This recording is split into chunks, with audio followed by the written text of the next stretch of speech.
Today is Constitution Day.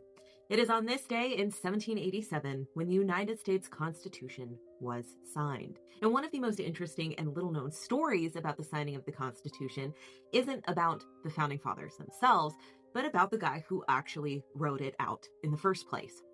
His name was Jacob Shallus, and he was just a clerk for the Pennsylvania General Assembly. The Constitutional Convention was done debating and arguing. And on September 15th, 1787, they finally had a clean draft of the Constitution. All 39 delegates were ready to sign it on the 17th, but there was a problem. Well, founding father Gouverneur Morris is considered the penman of the Constitution and came up with some of the best, most quoted lines from the document, like its preamble, "We the people of the United States." The document itself was a mess of notes, revisions, and scribbled corrections. It wasn't a finished form ready to be signed.